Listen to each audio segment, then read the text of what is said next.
Page 4 of the handout on personal styles allows us to talk a little bit about figuring out what our style is and what our strengths and weaknesses are.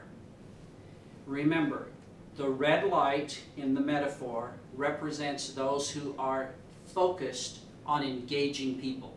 Red because it's like our hearts. The yellow light, which in a traffic signal represents caution, represents people whose primary concern is being accurate. These are people who want to go slow and make sure all the I's are dotted, the T's are crossed, the rules are followed, the paperwork is filed, the regulations are abided by, etc. Green people are momentum people. Their issue is driving momentum. So we've got engaging people, being accurate, driving momentum. I can't think of a single situation where all three of those skills would not be necessary. We certainly don't want people, for example, who are really good at engaging people and really good at driving momentum, but don't pay attention to detail. We are responsible for what, for most people, is the biggest investment of their life, their home. We are responsible for their money, in that we loan them money, that we extend mortgages, etc. We sell insurance and service that insurance. We sell warranties and service those warranties. We are engaged in things that are very serious and very important, and so attention to detail is critical. Because all three skills, red, yellow, and green, are critical, one of the purposes of the personal style course is to have you figure out where you do really well and where you don't do so well. Not so that you can excuse your weaknesses, but so that you can focus on them and improve your own performance in that area. Let me give you an example. I've used the word style stacks before.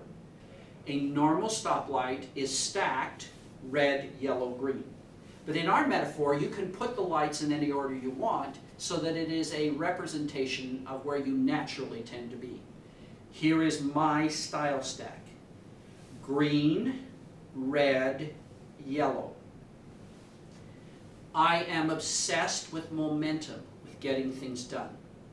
I care deeply about people and never intentionally offend or harm another person. But I sometimes do unintentionally because of my predisposition to green, to getting things going. Finally, I can make a lot of detail mistakes because I'm a low yellow. The first key to the styles issue is understanding and accepting where you're starting from.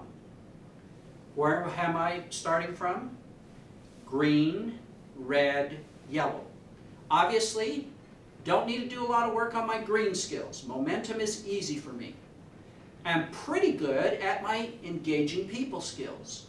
My biggest and initial challenge is my being accurate set of skills. So what I'm hoping by the point that you go through this little video clip is that you've taken some time with the PDF handout that you can download from Tenura University, and you have assessed your initial style stack. Remember, the initial assessment tells you where you're at, not where you need to be. Too often people use personal styles metrics to excuse dysfunctional or less than professional behavior. So take some time now, using pages 3 and 4 of your handout, and figure out what your starting point, your style stack is. If necessary, talk to some people in your life, both personally and professionally. Once you give them the nomenclature, the language we're using, they'll have a pretty easy time telling you what order the lights are on your style stack.